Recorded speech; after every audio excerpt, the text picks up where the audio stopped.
नमो तस्स भगवतो अरहतो सम्मा संबुद्धस्स. बुद्ध, धम्म आणि संघ या त्रिरत्नांना वंदन करते. भारतीय राज्यघटनेचे शिल्पकार, भारत भाग्यविधाता, परमपूज्य बोधिसत्व भारतरत्न डॉक्टर बाबासाहेब आंबेडकर यांना अभिवादन करते. कार्यक्रमाला सुरुवात करण्याअगोदर तीन रत्नांचे अनुसरण करूया. त्यासाठी मी सर्वांच्या वतीने आदरणीय निर्जरा मॅडम यांना विनंती करते की त्यांनी ही सरण अनुसरण करावे. निर्जरा मॅडम. सर्वांना जय भीम. नमो तस्स भगवतो अरहतो सम्मा संबुद्धस्स. नमो तस्स भगवतो अरहतो सम्मा संबुद्धस्स. नमो तस्स भगवतो अरहतो सम्मा संबुद्धस्स.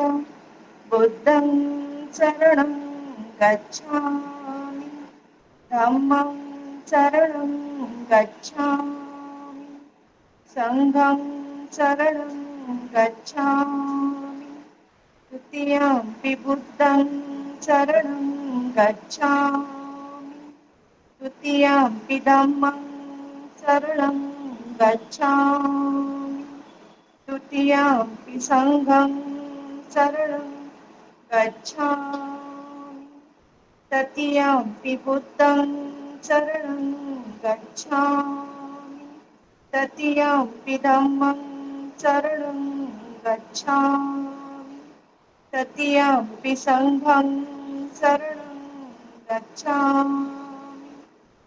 साधु साधु साधु. साधू साधू साधू. आज आपण या मालिकेचे 103वे पुष्प घेऊन आलो आहोत. आजचे आपले मार्गदर्शक आहेत आदरणीय लभाने सर आणि त्यांचा मी थोडक्यात परिचय देऊ इच्छिते. सर केमिकल इंजिनियर आहेत. महाराष्ट्र शासनाच्या औद्योगिक सुरक्षा व आरोग्य या संचालनालयात सहसंचालक या पदावर काम करत असताना 2019 मध्ये सर निवृत्त झाले. सरांनी पालीतून MA नेट केले आहे. त्याचबरोबर ते MPSC परीक्षा देखील यशस्वी पास झाले आहेत. तसेच भोपाळ गॅस ट्रॅजेडी वर सरांनी रिसर्च पेपर तयार केला आहे. बौद्ध साहित्यावर बरेच शोध निबंध सरांनी सादर केले आहेत. आणि महत्वाचे म्हणजे धम्मसाकच्या व्याख्यानमालेमध्ये सरांचे मोलाचे कॉन्ट्रीब्युशन आहे.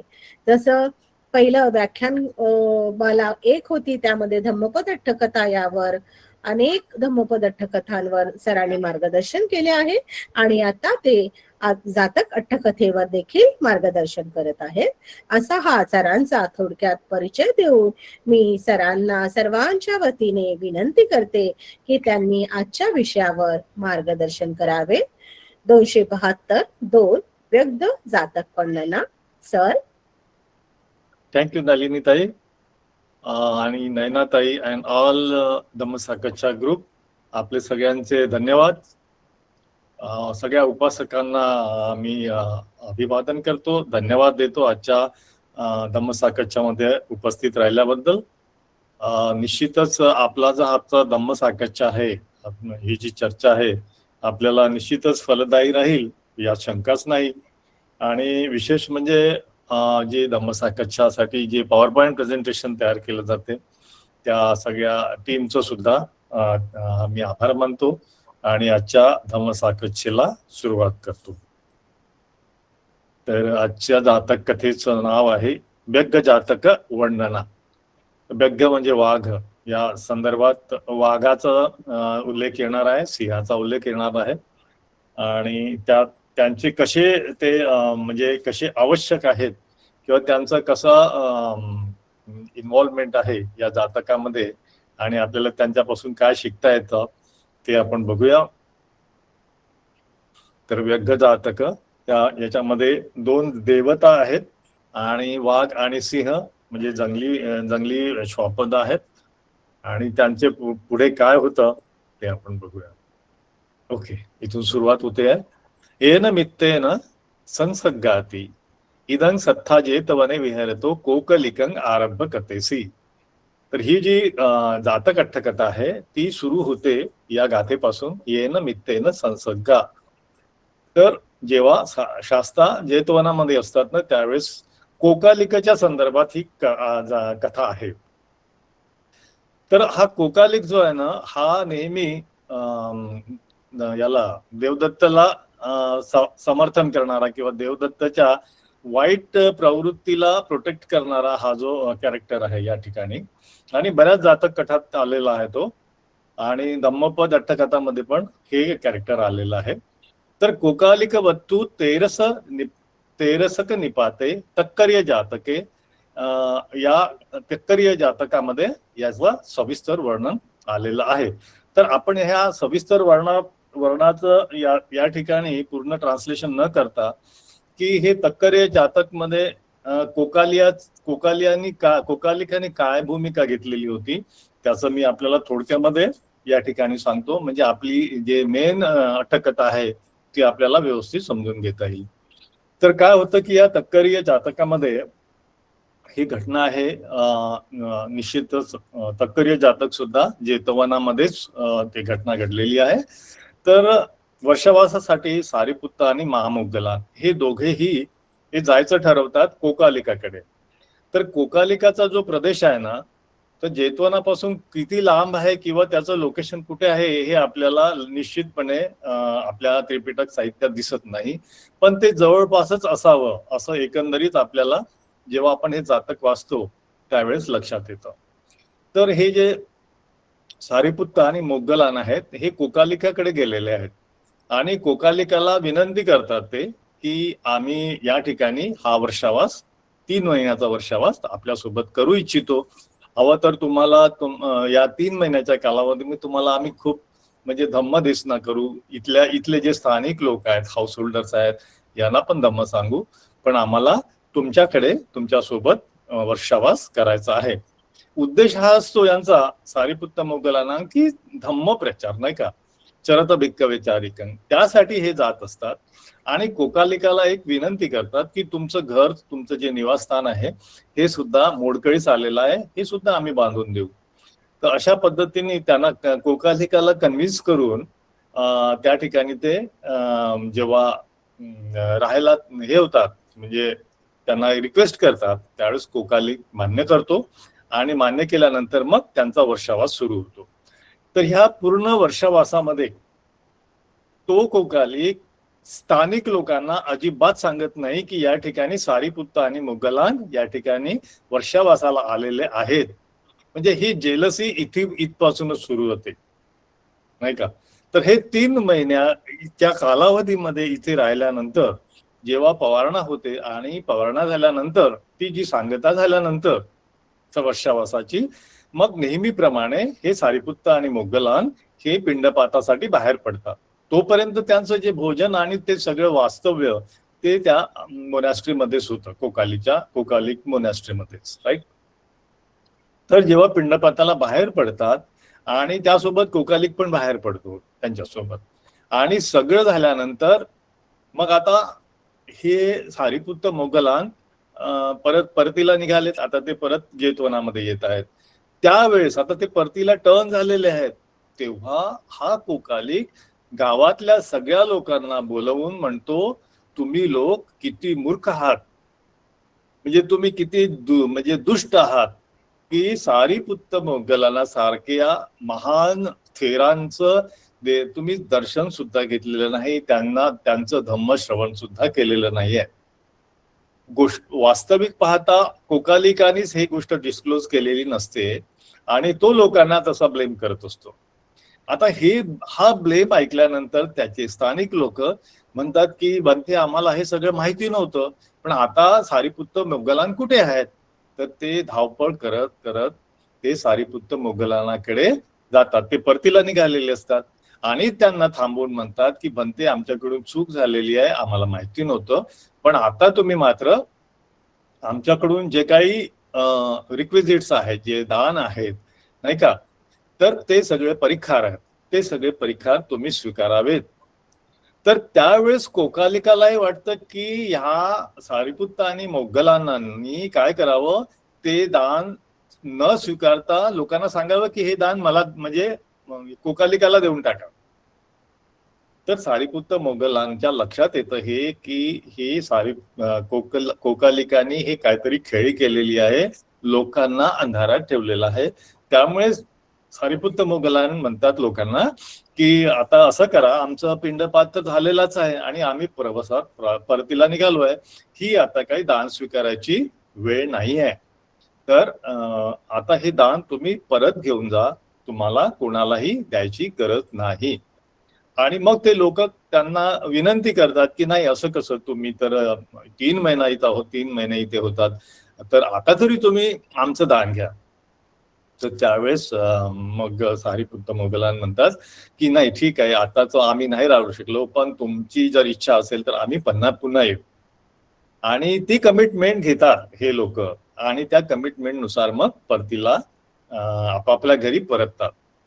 त्यावेळेस काय होतं की हा जो कोकालिक आहे याची तळपायाची आग मस्तकात जाते. त्याचं कारण असं होतं की सारिपुत्त मोगलांनी त्यांचे जे रिक्विजिट्स आहेत, दान आहेत, ते घेऊन माझ्याकडे का सुपूर्द केले नाहीत, याच्यामुळे तो चिडतो आणि चिडल्यानंतर परत लोकांना जाऊन सांगतो की हे सारिपुत्त आणि मोगलान किती वाईट आहेत, हे जाऊन सांगतो. आता सारिपुत्त आणि मोगलान हे परत आलेले आहेत जेतवनामध्ये. मग पुढे काय होतं की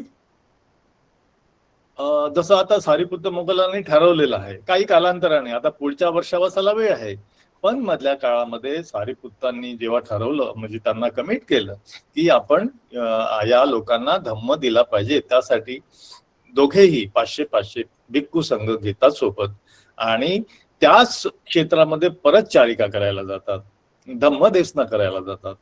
तर त्यावेळेस आणि स्पेसिफिकली कोकालिकाच्या मोनॅस्ट्रीमध्ये जिथे आधी राहिले होते ते वर्षावसात, त्या ठिकाणी सुद्धा ते भेट देतात आणि त्यावेळेस कोकालिक परत आपल्या वाईट प्रवृत्ती कोकालिकाच्या तिथे परत डिस्प्ले व्हायला लागतात.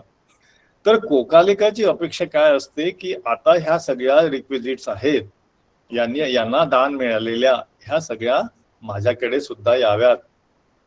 तर लोक काय करतात की सारिपुत्त मोगलांना म्हणजे ज्या भेटवस्तू आहेत, भेटवस्तू म्हणजे परिखार नाही का, ज्या आवश्यक वस्तू आहेत, तर त्याच्यामध्ये याचं कापड, चिवराचं कापड झालं, पिंडपातामध्ये वेगवेगळ्या स्वादिष्ट भोजन झालं है ना, किंवा इतर वस्तू ज्या आवश्यक वस्तू आहेत त्या.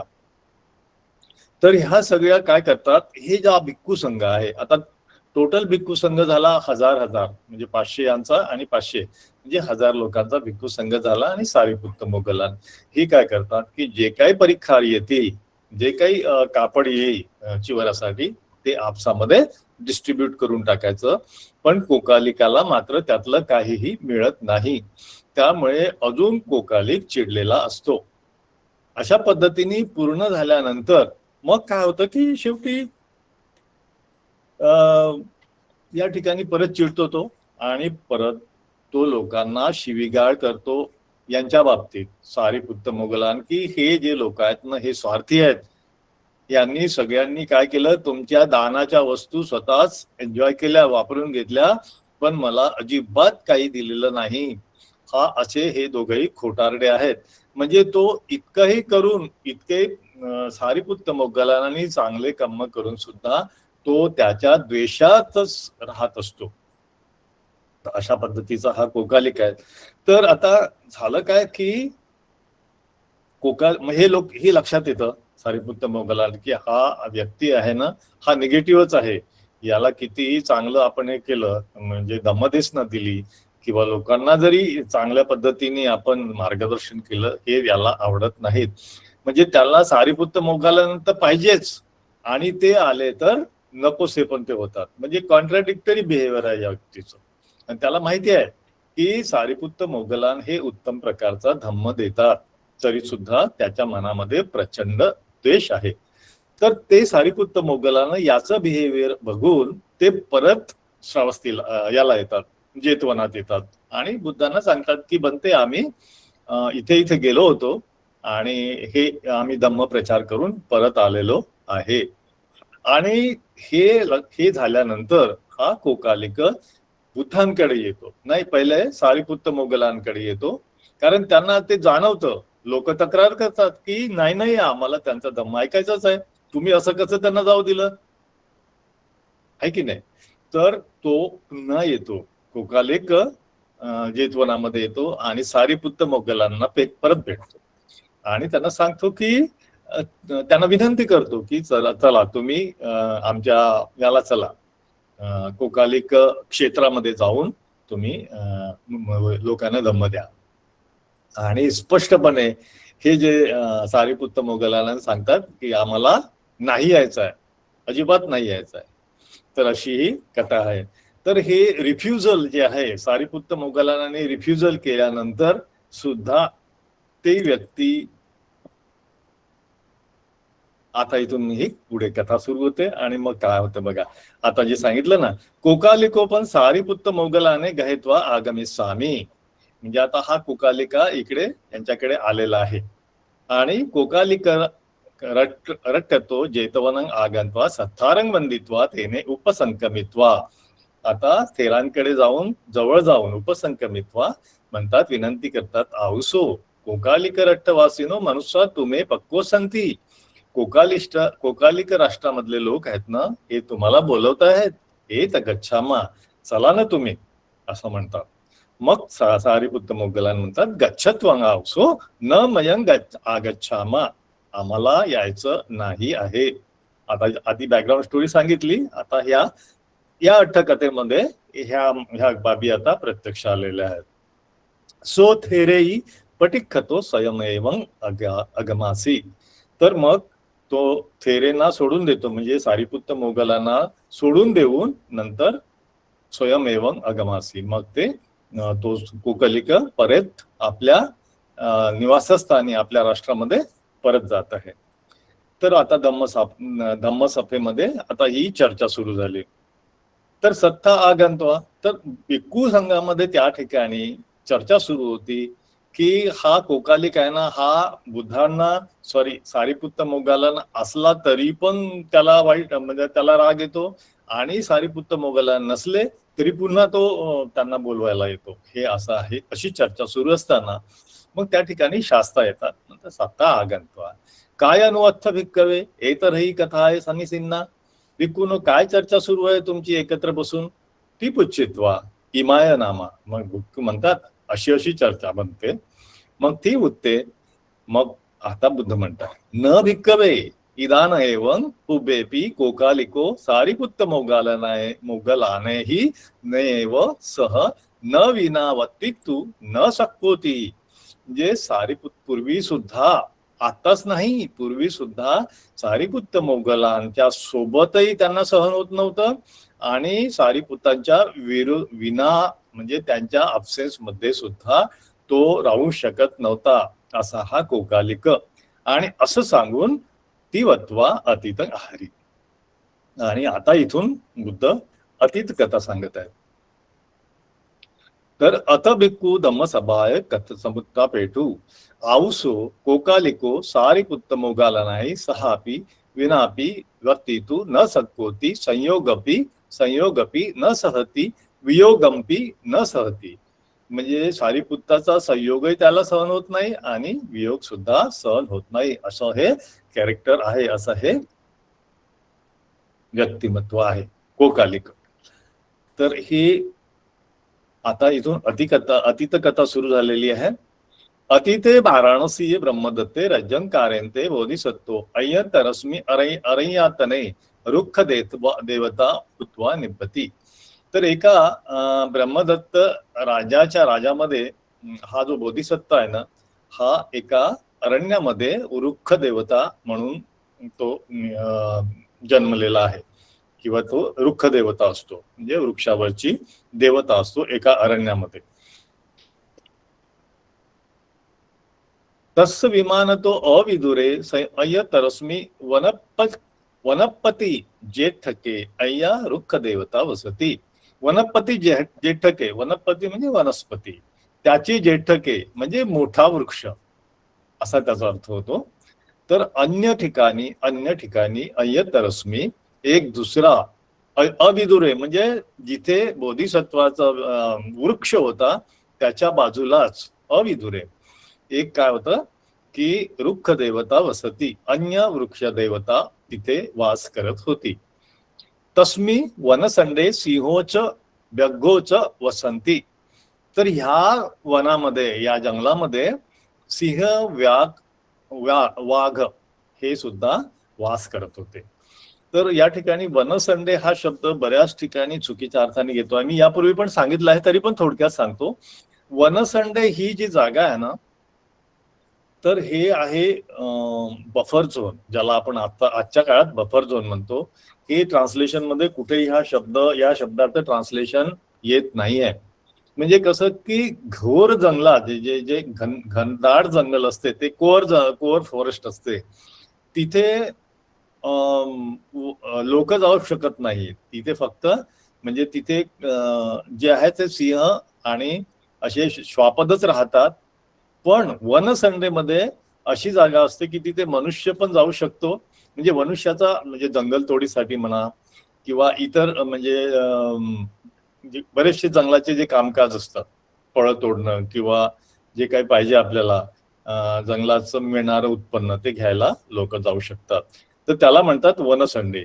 त्या ठिकाणी बऱ्याच जे बुद्धाच्या काळामध्ये जे भिक्खू संघ आहे ना, ते वनसंडेमध्ये जाऊन आपलं कम्मठाण घेऊन साधना करायचे. ते कोर जंगलामध्ये घनघोर जंगलामध्ये न जाता जे जंगल गावाच्या जवळ असलेलं आणि जिथे अप्रोचेबल टू द कम्युनिटी, म्हणजे तिथल्या भिक्खू संघाला पिंडपात करायला सुद्धा गावात येता आलं पाहिजे. हा जो पोर्शन आहे, हा जो ट्रान्झिशन पोर्शन आहे तो आहे वनसंडे.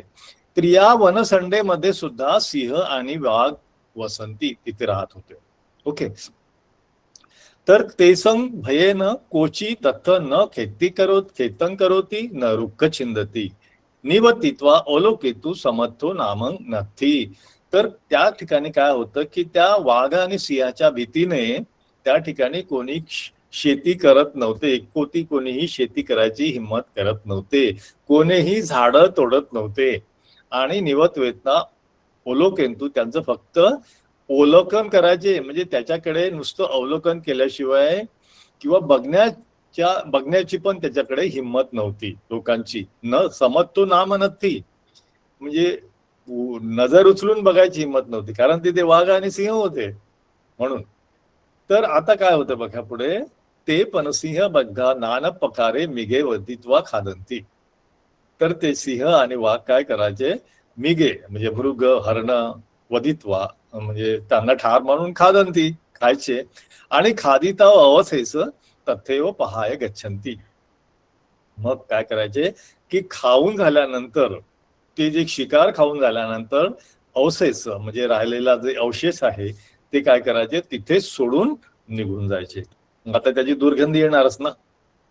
तर तेन सो वनसंडो. आता हा वनसंडो जो एरिया समजला आपल्याला, असुची कुपण गंधो होती.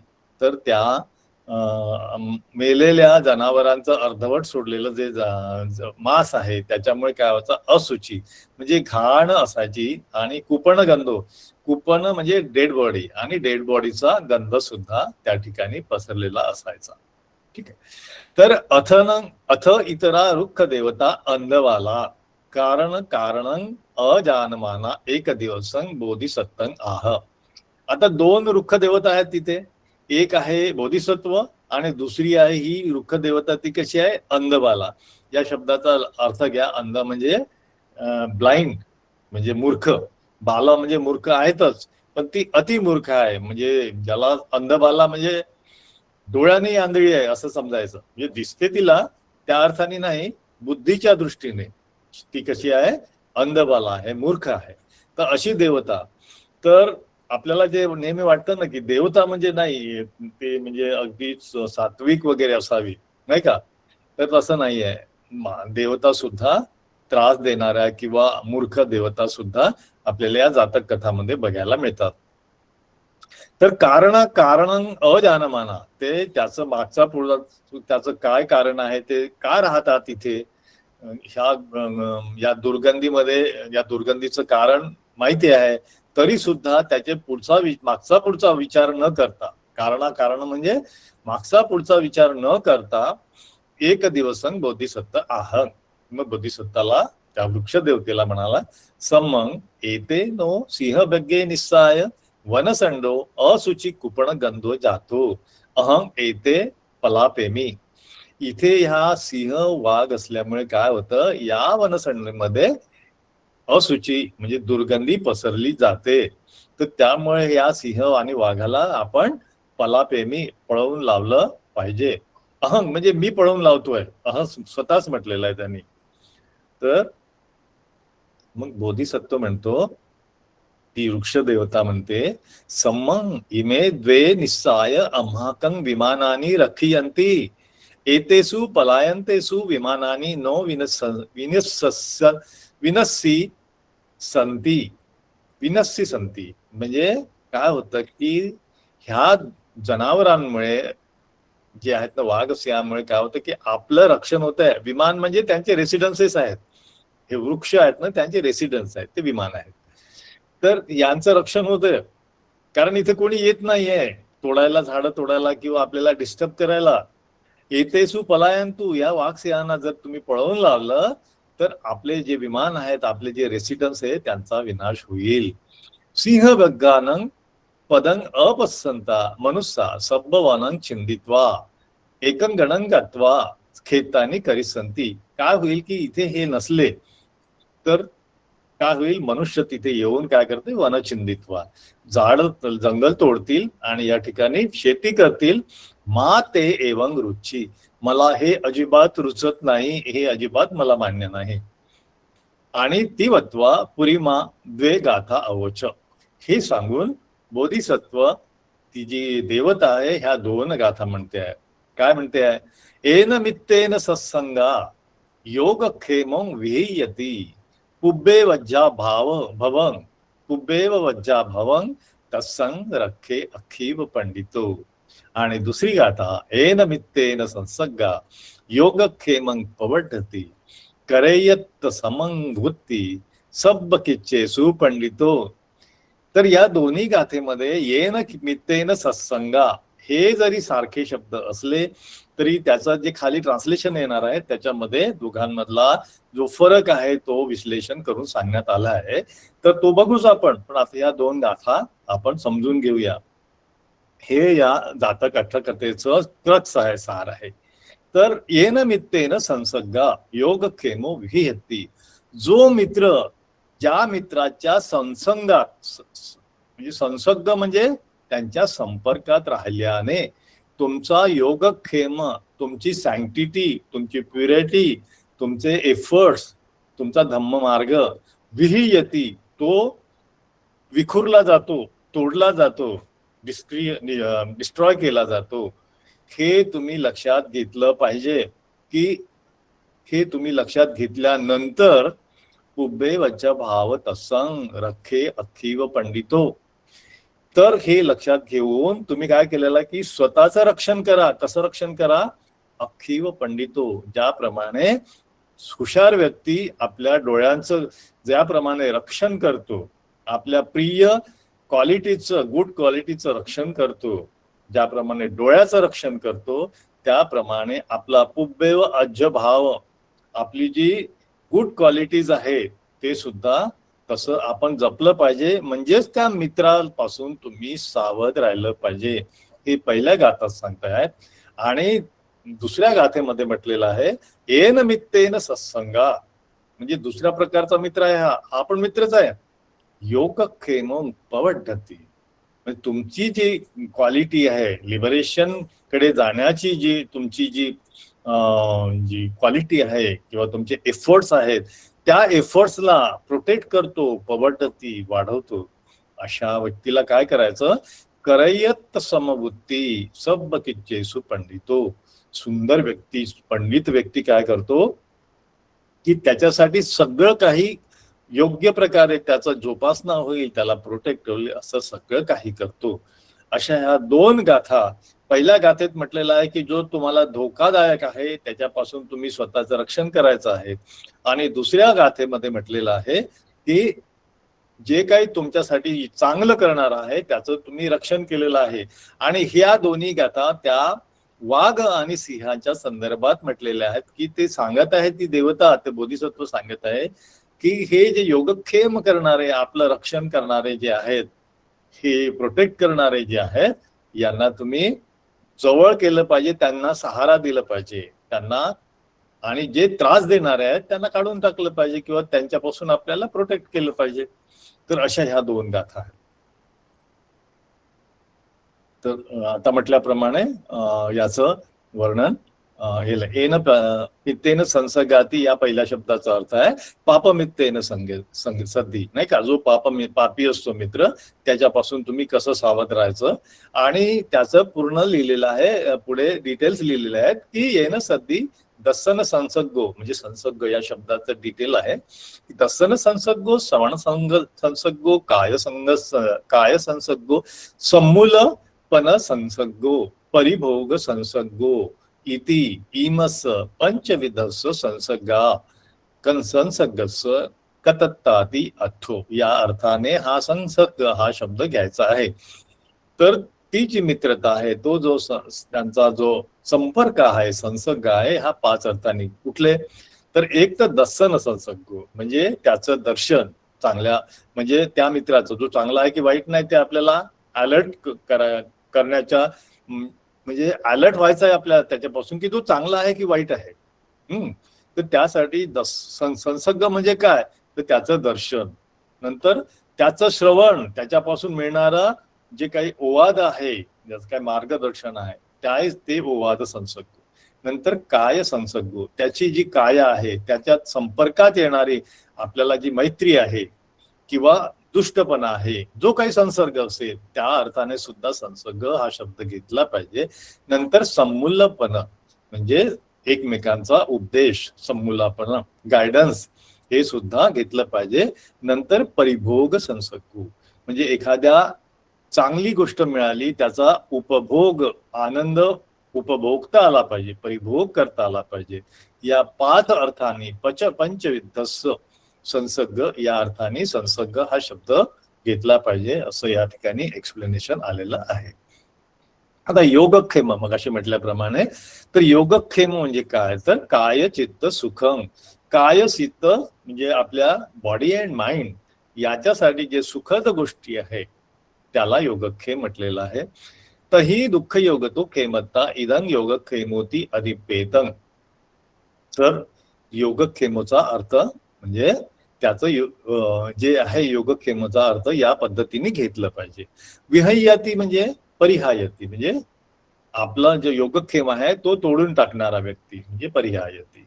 पुब्बे वज्ज भाव म्हणजे काय, तर रखे अखीव पंडितोसी पापमित्तस अज्जा भाव तेन अभिभावच अत्तनो लाभय सविजयत यथानसो अज्जा भाव अज्जा न अज्जा भवती तथा पठमक तरंग एवं अत्तनो अखिवीय पंडितो पुरिसो रखे.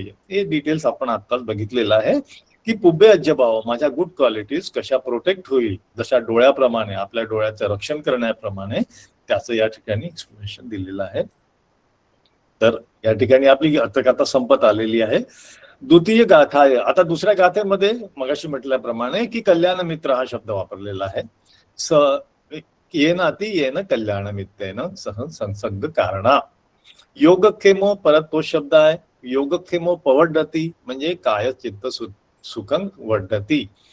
करयत सम उत्तंती तस् कल्याण मित्तस्स सब किच्चेसु पंडितो पुरिसो यथा अत्तनो जीवित वृत्तीयंच उपभोग परिभोग उत्तती करोती. म्हणजे आपल्या त्या कल्याण मित्रासाठी जे काही चांगलं करता येईल ते सगळं करणं हे याच्यामध्ये अभिप्रेत आहे. हीन पण न करयाती, त्याचं वाईट न करणे हे सुद्धा त्याच्यामध्ये अभिप्रेत आहे. आता हे अर्थ झालेच. आता पुढे काय होतं, एवं बोधिसत्तेन कारणे कथितेपि सा बालदेवता, म्हणजे बोधिसत्व त्या देवतेला सांगत आहे, बालदेवतेला, बालदेवता म्हणजे आता ही छोटी देवता नाही आहे. बाल म्हणजे मूर्ख देवता आहे ती, जी तिने ठरवलेलं आहे की या वाघसिंहांना इथून हकलून दिलं पाहिजे. ती आहे बालदेवता. तर कन्फ्युज होऊ नका याच्यामध्ये. बालदेवता म्हणजे छोटी देवता न समजता तीच देवता आहे, मूर्ख देवता आहे. तर मग सा बालदेवता अनुपधारेत्वा एकं दिवसं भैरव रूप आरंभणं दस्यत्वा ते सिंह व्यग्गे पलापेसी. आता त्यांनी या बालदेवतेनी, या मूर्ख देवतेनी बोधिसत्वाचं न ऐकता तिने काय केलेलं आहे, आपलं एक भैरव रूप धारण केलेलं आहे. भयानक घाबरणारं रूप धारण करून दस्यत्वा ते दर्शवून सिंह आणि व्याघाला तिथून पळवून लावलं. मनुष्या तेसंग पदवलंज अदिस्वा. मग काय झालं की हे वाघ सिंह त्या क्षेत्रातून पळून गेले घाबरून. तर मग त्या ठिकाणी आजूबाजूचे मनुष्य आहेत, आता वनसंड एरिया आहे, तर त्यांना माहिती झालं की इथे वाघ सिंहाचे काही पदवलंज दिसत नाहीत, पाऊल खुणा दिसत नाहीत. किती सुंदर शब्द आहे पाऊल खुणांसाठी. तर अदिस्वा, ते न दिसल्यामुळे त्यांना वाटलं की आता इथे वाघ सिंह राहिलेले नाहीत, तर आता आपण इथे मस्तपैकी घुसखोरी करू शकतो. तर सिंह व्यग्गा अय्य वनसंडन गता. त्यांच्या लक्षात आलं की सिंह आणि वाघ दुसऱ्या वनसंडा एरियामध्ये गेलेले आहेत. ती यत्वा, ते जाणून वनसंडस एक पश्च छिंदिसू. त्यांनी त्या जंगलामध्ये जंगल तोड सुरू केलेली आहे, छिंदिसू. आता त्यांना पुढे काय करतायत ते बघा. देवता बोधिसत्वं उपसंकमित्वा. मग आता ही जी मूर्ख देवता, ही बालदेवता बोधिसत्व देवताकडे जाते आणि म्हणते, अहं सम्म तमंग वचनं अकत्वा. मी काही तुमचं बोलणं न ऐकून ते पलापेसी, त्यांना पळवून लावलं, त्यांना हुसकावून लावलं. इदानी तेसं गतभावं यत्वा मनुष्य वनसंडं छिंदती.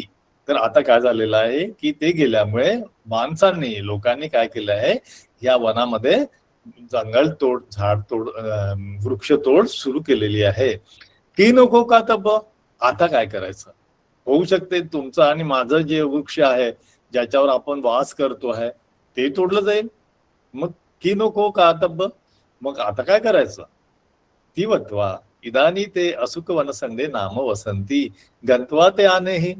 मग बोधिसत्व देवता म्हणते की अमुक अमुक ठिकाणी, अमुक अमुक वनसंडेमध्ये ते राहत आहेत, तुम्ही जाऊन गंतवा ते आनेही, त्यांना घेऊन परत या.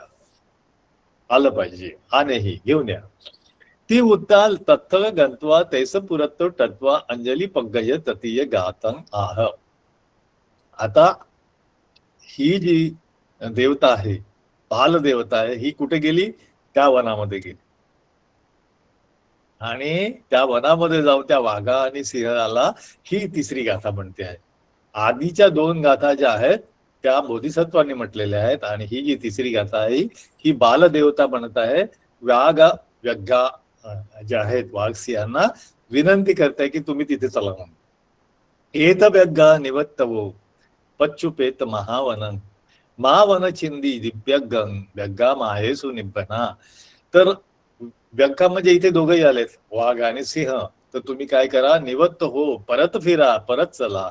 पच्चुपेत महावनं, त्या आमच्या जुन्या महावनामध्ये तुम्ही परत फिरा. महावन छिंदी निव्यग, तिथलं जे वन आहे, जे जंगल आहे, ते छिंदन होत आहे, त्याचं तोडलं जात आहे, ते होऊ देऊ नका. महावन छिंदी. आणि निव्यग्गा होऊ देऊ नका, वाघरहित होऊ देऊ नका.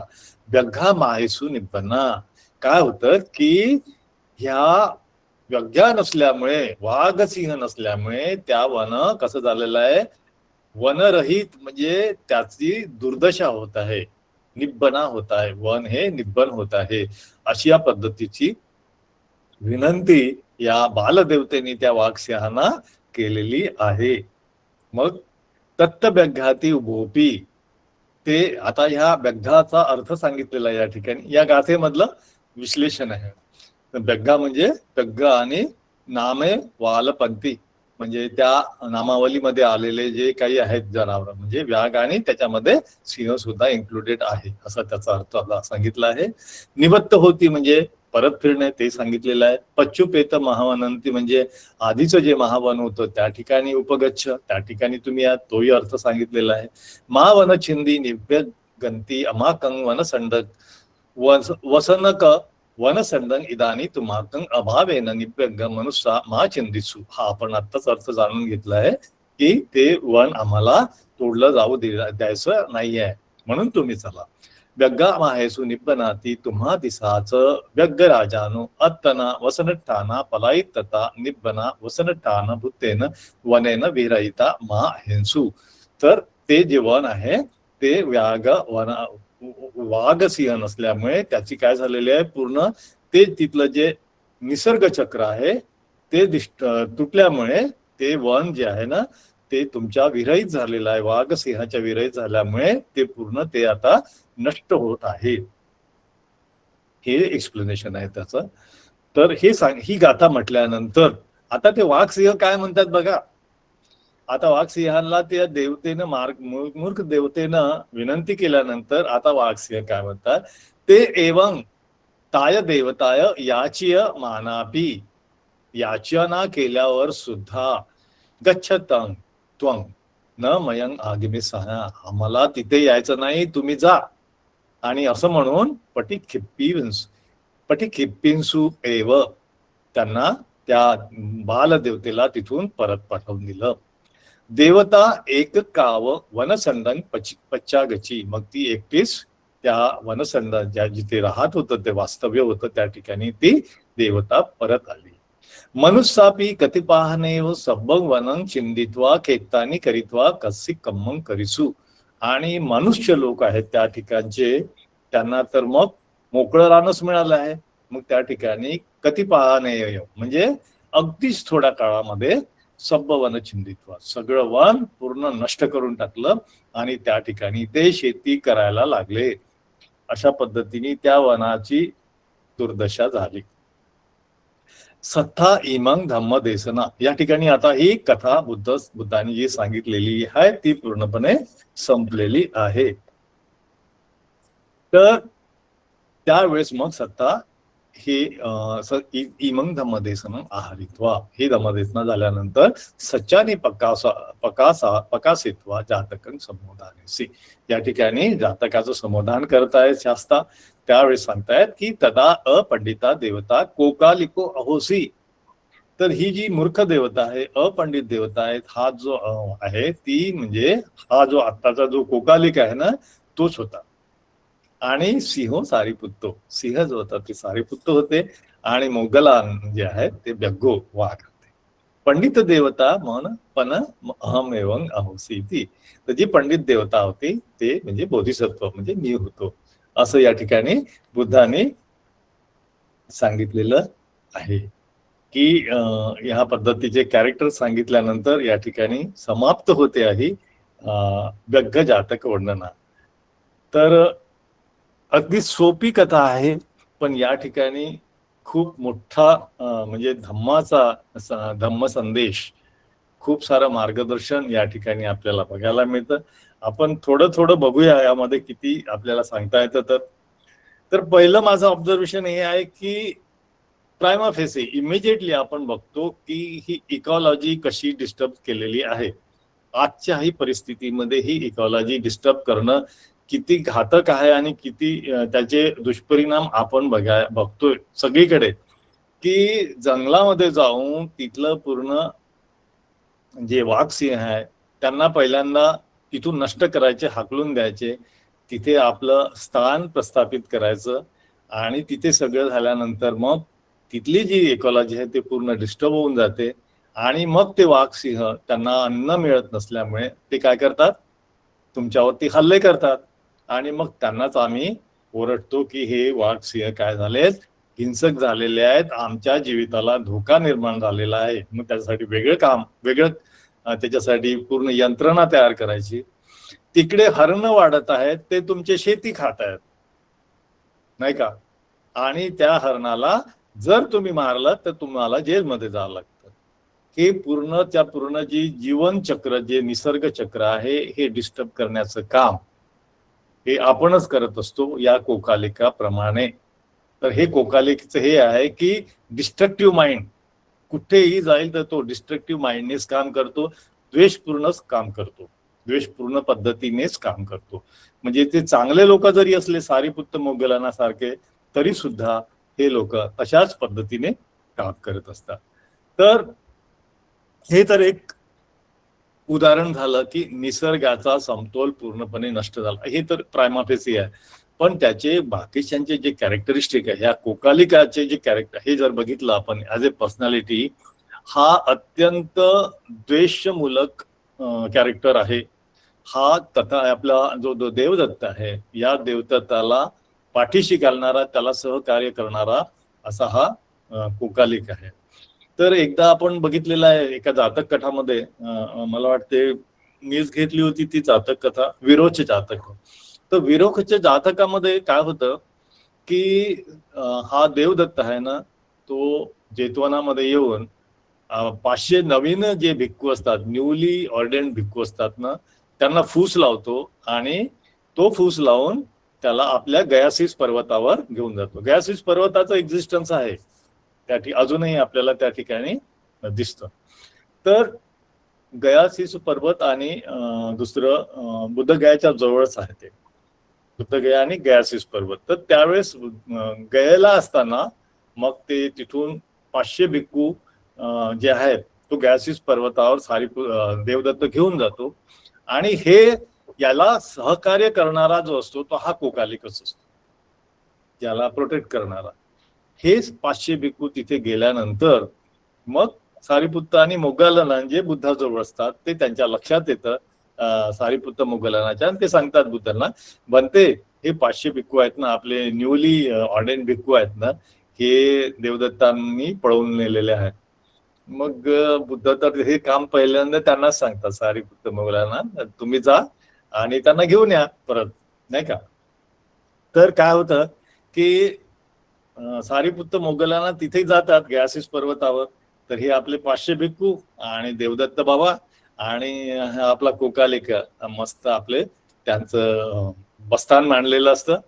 आणि हा जो देवदत्त आहे ना, हा सारीपुत्त मोगलांना बघून खरं म्हणजे त्यांनी सावध व्हायला पाहिजे होतं. तर तो सारीपुत्त आणि मोगलांना सांगतो की आता हे 500 तर आलेच, तुम्ही आले ते बरं झालं, आता असं करा, ह्या 500 लोकांना तुम्ही धम्म शिकवा, मी जरा आराम करतो, असा देवदत्त म्हणतो. आणि मग ते देवदत्त, छोटीशी स्टोरी आहे म्हणून सांगतो.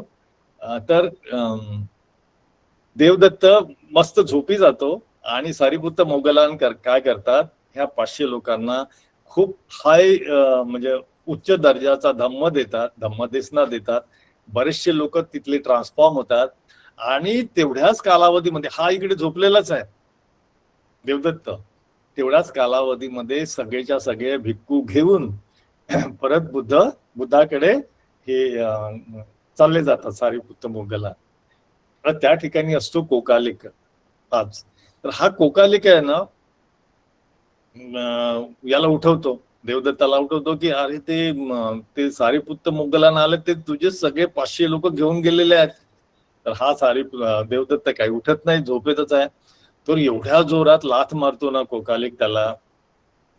म्हणजे देवदत्त हा खराब आहे, वाईट प्रवृत्तीचा आहे, दगलबाज आहे हे माहिती असून सुद्धा कोकालिक त्याला मदत करतो.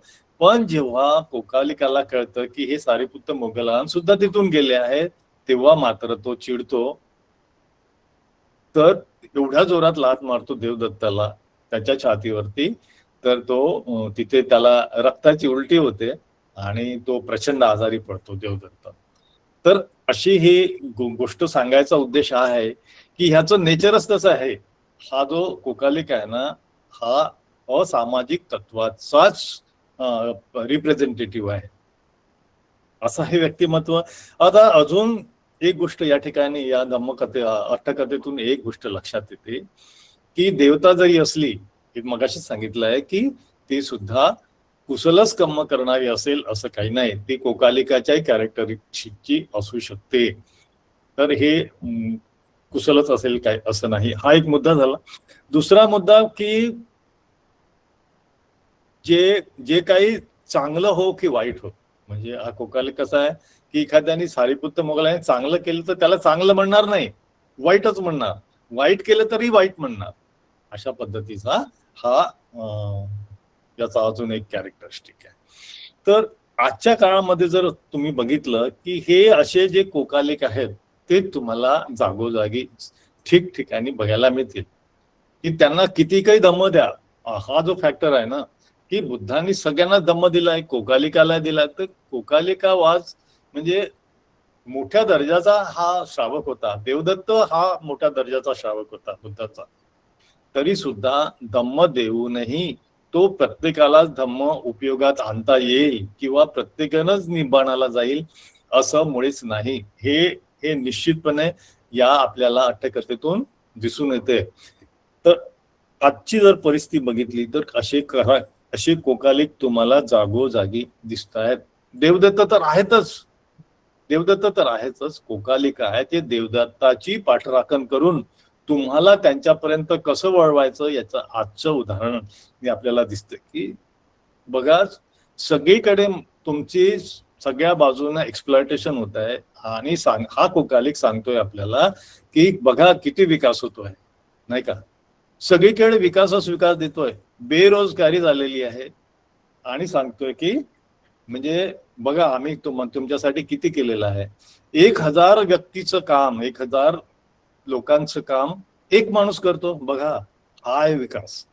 आणि ह्या 1000 लोकांना रोजगार गेल्याचं त्यांना सांगतो की त्याचं काही करायचं नाहीये. करोडो कोट्यावधी नोकऱ्या गेल्या तरी सुद्धा हा कोकालिक सांगतो की तुम्ही काही काळजी करू नका, तुम्हाला आम्ही संरक्षण देऊ. हे 5 किलो अनाज घ्या आणि आनंद माना, आम्ही तुमच्या धर्माचं रक्षण करतोय. अजून किती प्रगती पाहिजे तुम्हाला? तुम्हाला काहीच कष्ट करायचे नाही आहेत. सगळं काम आम्ही करतो, आम्हाला पाहिजे तसं करतो.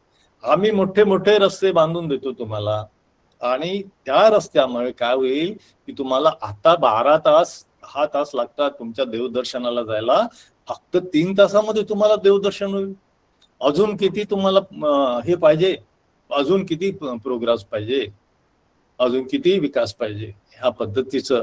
आणि जेव्हा तुम्ही ह्या कोकालिकाला जर ओळखत नाही तर मूर्खासारखं पुन्हा त्या देवदत्ताला पुन्हाच तुम्ही वोट देता, पुन्हा निवडून देता. आणि हे दुष्टचक्र चालू ठेवण्याचा जो मीडिया आहे, जो जो इंटरमिजिएट कनेक्शन आहे, तो आहे कोकालिक. असे कोकालिक इतक्या प्रचंड प्रमाणामध्ये आज आपल्याला आपल्या सोसायटीमध्ये पोचलेले दिसत आहेत. तर बुद्ध तेच म्हणतात की तुम्ही ह्या कोकालिकाचा जो संसर्ग आहे, हा जो मित्रत्व जो दाखवतो आहे, त्याला तुम्ही ओळखलं पाहिजे, तुम्ही माइंडफुल राहिलेलं पाहिजे, नाही का.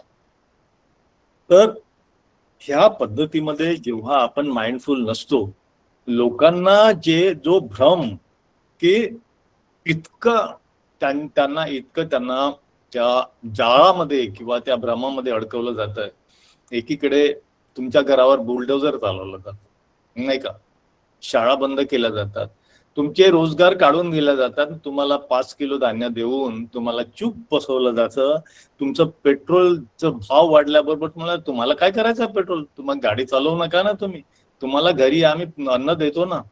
अशा पद्धतीचं तुम्हाला आता जर तुम्हाला झुरळ म्हणायला लागले, you are cockroach, you are म्हणजे तुम्ही बेरोजगार आहात, तुम्ही कॉक्रोच आहात. हे कोण म्हणताय? न्याय व्यवस्था म्हणते तुम्हाला, म्हणजे साधी गोष्ट नाही आहे. अत्यंत गंभीर अशा पद्धतीचा हा कोकालिकाचा रोल आज आपल्याला दिसून येतो. आणि म्हणजे फार धक्कादायक गोष्ट अशी आहे की हे लोक, हे जे दारिद्र्य आहे, हे जे आपल्यावर लादलेलं जे सफरिंग आहे, हे लोक एन्जॉय करत आहेत. आम्हाला आमचं हे मिळालंय, आमचा धर्म सुरक्षित आहे, त्यामुळे आम्ही त्यांचे धन्यवाद देतो. आम्हाला पुन्हा तोच लीडर पाहिजे, आम्हाला पुन्हा तोच देवदत्त पाहिजे. अशा पद्धतीचा जो भ्रम लोकांमध्ये जो निर्माण केलेला आहे, त्या भ्रमाला आपल्याला तोडायचा आहे. आणि त्यासाठी आणि जेव्हा ना हे जे दारिद्र्य हे जे अत्याचार जेव्हा एन्जॉय करायला लागतात लोक, जे स्वीकारायला लागतात की नाही जे काय होत आहे ते आमच्या आनंदासाठी होत आहे, आमच्या कल्याणासाठी होत आहे, that is the beginning of fascism. हे लक्षात घ्या तुम्ही. It is the beginning of fascism, हुकुमशाही.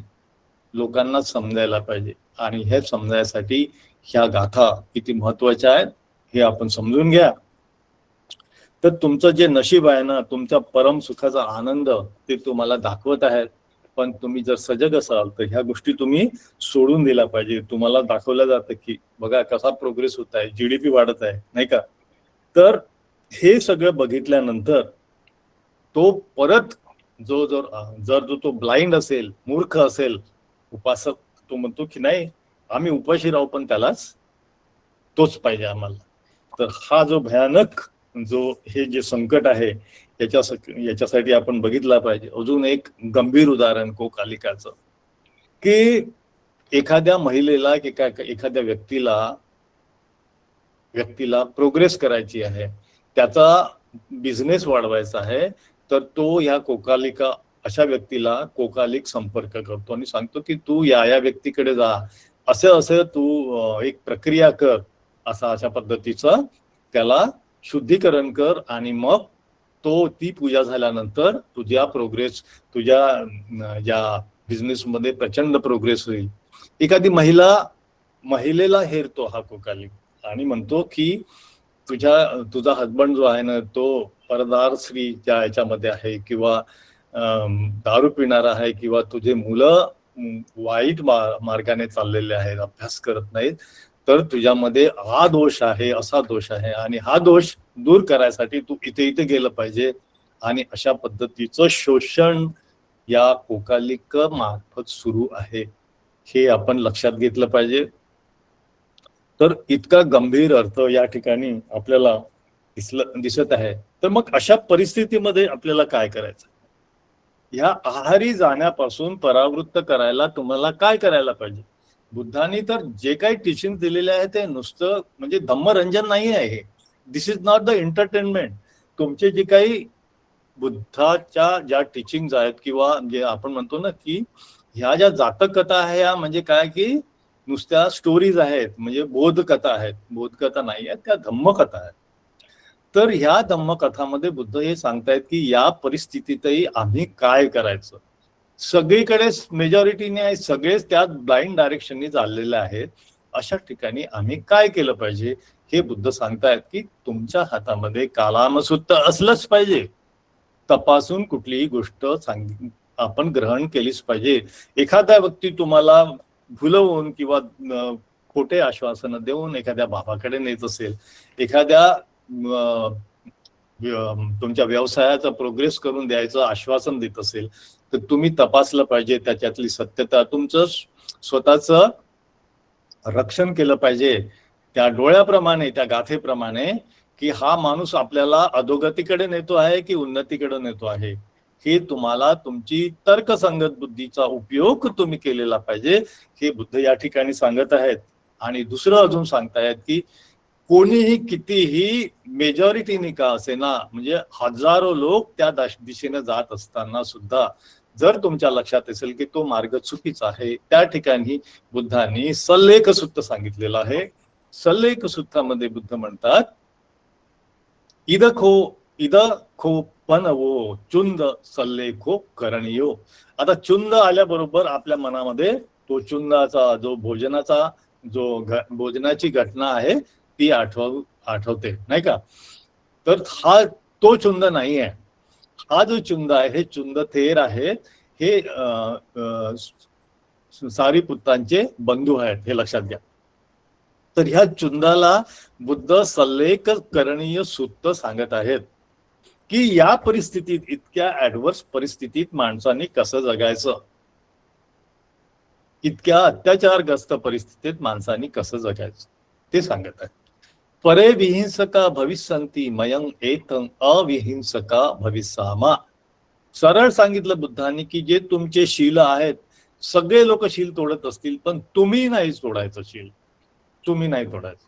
तर सल्लेख म्हणजे तुमचं शीलाचं, तुमच्या गुड क्वालिटीचं प्रोटेक्शन लिबरेशनचा मार्ग तुम्हाला जर पाहिजे आहे, स्वतःचं सुख पाहिजे असेल, तर तुम्हाला हे सल्लेख सूत्र उपयोगात आणावंच लागेल. तर अविहिंसका, पानातिपाता पटिवीरता, अदिन्न दाना पटिवीरता, ब्रह्मचारी भविष्यामा, मुसावादा पटिवीरता. हे काय दिसतात आपल्याला? या ठिकाणी दिसतात की तुम्ही शीलाचं पालन केलंच पाहिजे, बाकीचे लोक करो अथवा न करोत. परे पानाती पाता भविष्यंती, बाकीचे लोक पाण्याती पाता करत आहेत, पण मी मात्र पानाती पाता पटिविरत राहील, म्हणजे पानाती पातापासून विरतच राहील, हे बुद्ध सांगत आहेत. ब्रह्मचारी भविष्यामाना हे बुद्धांनी भिक्खूंना सांगितलेलं आहे. आपल्यासाठी ते काय राहील? अव्यभिचार. तर हे त्या ठिकाणी ब्रह्मचारी भविष्यामा, म्हणजे मी कुठलाही व्यभिचार करणार नाही, किती लोक केले तरी. मुसावादा परिवीरता, पिसुणाय वाचाय पटिवीरता, म्हणजे चुगलीखोर, खरुसाय, रफ शब्द वापरणार नाही. संफपलापा पटिवीरता, म्हणजे फालतूच्या गोष्टी किंवा फालतूच्या चर्चा, निष्कारण निष्फळ चर्चा मी करणार नाही. म्हणजे 24 तास मोबाईलवर राहणार नाही, फालतू गोष्टीमध्ये आपला वेळ वाया घालवणार नाही, हे सुद्धा बुद्ध सांगत आहेत या ठिकाणी. अनभिज्जालू भविष्यामी, बाकी कितीकही लोक लालची असोत, अभिचालू असोत, मी पण लालची असणार नाही. अव्यापन्न चित्ता भविष्यामा, मी दुसरे कितीही द्वेष करोत, मी द्वेष करणार नाही. हे बुद्ध या ठिकाणी हायलाइट करत आहे चुंदाला. हे झाले शीलाचा भाग. आता आपण जो बघितला, आता आर्य अष्टांगिक मार्गाबद्दल बुद्ध सांगत आहेत की लोक आर्य अष्टांगिक मार्गावर चालो की न चालोत. परे मिच्छा दिट्टी भविष्यंती, परे मिच्छा संकप्पा, मिच्छा वाचा कम्मंता अजीव, हे सगळे करत असताना मी काय करेन? मयं एत्थं सम्मा दिट्टी, सम्मा संकप्पा, सम्मा वाचा, सम्मा कम्मंता, सम्मा आजीवा, सम्मा वायामा, सम्मा सती, सम्मा समाधी भविष्यामा, मी मात्र याच मार्गावर चालेल. कशासाठी? सल्लेख करणीयो, माझ्या सुखासाठी, माझ्या लिबरेशनसाठी मला हे करावंच लागेल. अशा या ठिकाणी बुद्धाने आपल्याला उपदेश केलेला आहे की अशा परिस्थितीमध्ये आपल्याला कसं जगायचं आहे. तर अशा या कोकालिकाला टॅकल करायसाठी आपल्याला बुद्धांनी नुसतंच त्यांचे डेंजर्स न सांगता त्याच्यातून मार्ग सुद्धा सुचवलेला आहे, मार्ग दर्शवलेला आहे. आता आपल्याला ठरवायचं आहे, चॉईस इज अवर्स, की वेदर टू चूज कोकालिका और सारिपुत्त और मोगलान, हे आपल्याला या ठिकाणी ठरवायचं आहे. तर परत आपण जी गाथा बघितलेली आहे कन्क्लुडिंगला, येन मित्तेन संसर्गा योगक्षेमो विहीयति उभ्ये वज्जाभवतस्सं रख्खे अख्खीव पंडितो, तुम्हाला परावृत्त करता योगक्षेमापासून, त्याच्यापासून तुम्ही स्वतःचं रक्षण करा.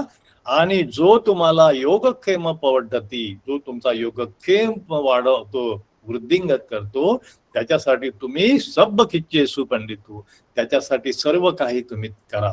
अशा पद्धतीच्या ह्या 2 गाथा आणि त्याच्या अठ्ठकथा आपण या ठिकाणी बघितलेल्या आहेत. या ठिकाणी आपली धम्म साकच्याचा या ठिकाणी पूर्णविराम देतो मी. आपण सगळं शांतपणे ऐकून घेतलं, त्यासाठी आपले सगळ्यांचे धन्यवाद. आज बरेचसे उपासक पहिल्यांदा आलेले आहेत, त्यांना सुद्धा मी धन्यवाद देतो. आणि या धम्म साकच्याने, या धम्मदेशनाने आपलं सगळ्यांचं कल्याण हो अशी इच्छा व्यक्त करून, अशी प्रार्थना करून या ठिकाणी मी आपली धम्म साकच्या थांबवतो. भवतु सर्व मंगलम्. खूप छान मार्गदर्शन केलं सर तुम्ही ह्या जातकट्ठकथेवर. खूप सुंदररित्या एक एक शब्दाचा अर्थ समजावून सांगितला आहे. वैयाकरणचा सुद्धा अर्थ खूप छान समजावून सांगितलेला आहे. जातकच्या अट्ठकथेवरचं विश्लेषण खूपच सुंदर सांगितलेलं आहे सर. तर आता हा मंच प्रश्न उत्तरासाठी खुला केलेला आहे. ज्यांचे काही प्रश्न असतील तर त्यांनी सरांना विचारून घ्यावेत. विचारा. सर जय भीम सर. जय भीम मॅडम. जय भीम सर. मी धनराज तायडे बोलतो. हा सर.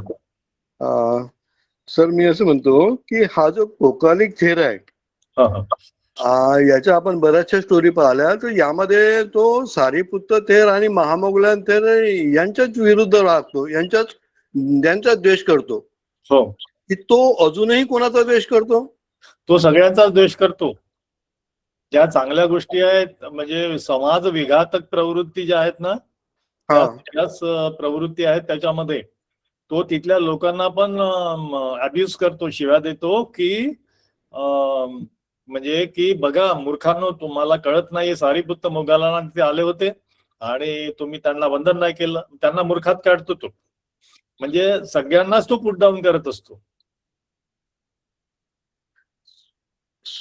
सारीपुत्त आणि महामोगलान हा. यांच्या व्यतिरिक्त अजून कुठल्या थेरांना तो असा द्वेष वाहन पाहतो? असं आहे का एखादी कथा? आता माझ्या इमिजिएटली लक्षात नाही आहे, पण आजच्या अट्टकथेमध्ये आलेला आहे की तिथले लोक आहेत ना, त्यांना सुद्धा तो त्या पद्धतीने हे करत असतो. हा हा आणि जे फूस लावलेले आहेत ना, म्हणजे जे 500 भिक्खू जे नवीन ऑर्डिनेशन झालेले, त्यांना कन्व्हिन्स करायचं याच्या विरुद्ध, बुद्धाविरुद्ध, की आणि देवदत्ताचं कौतुक करून त्यांना तिकडे घेऊन जाण्यामध्ये हा जो कोकालिक आहे याचा खूप मोठा रोल आहे.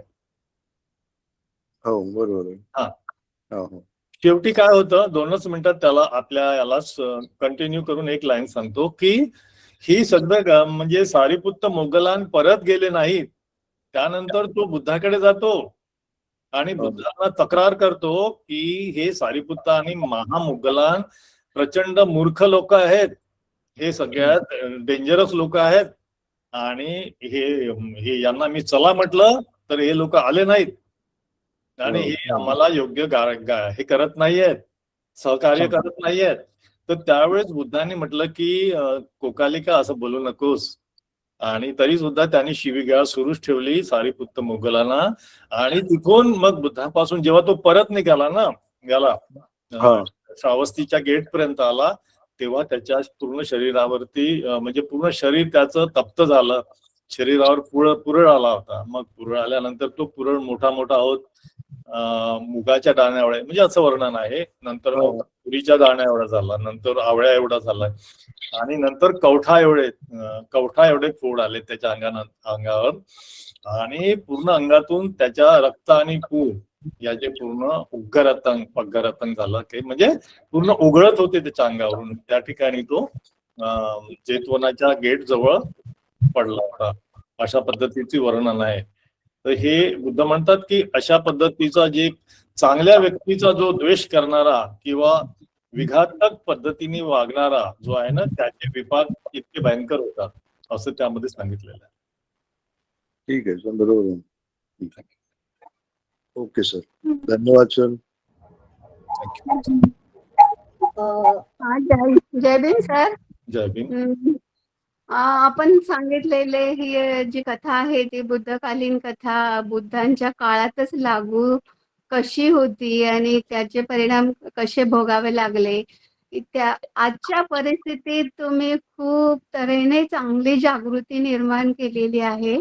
आज कसे कोकालिक आहेत, लोकांनी कसं जागृत राहिलं पाहिजे, पंचशीलाचे आचरण केलं पाहिजे आणि अष्टांगिक मार्गाचे आचरण करून कितीही विरोधक मोठा असला तरी आपण आपलं आचरण कसं सोडलं नाही पाहिजे आणि कसं जागृत राहिलं पाहिजे याबद्दल तुम्ही निर्भयपणे खूप जागृती निर्माण केली. त्याबद्दल आपले खूप खूप पुण्यानुमोदन. धन्यवाद सर.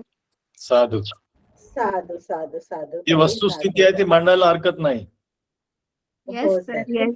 पण निर्भयपणा लागतो या गोष्टीसाठी. थँक्यू.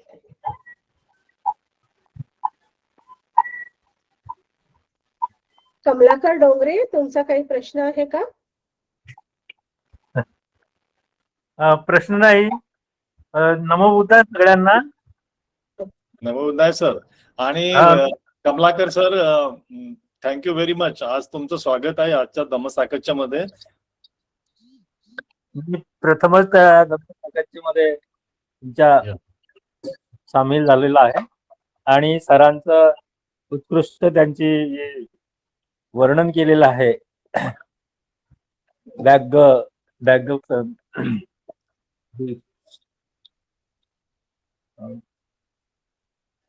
सुत्त आहे, त्यामध्ये अत्यंत चांगलं मार्गदर्शन केलेलं आहे. त्याबद्दल त्यांचे धन्यवाद, साधुवाद.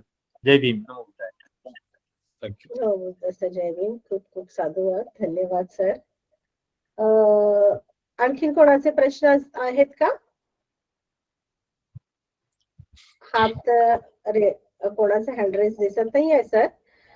तर सर अलीकडेच नुकतेच जपानला व्हिजिट देऊन आले, तर मी सरांना विनंती करेल की त्यांनी काही जपानचे अनुभव शेअर करावेत सर.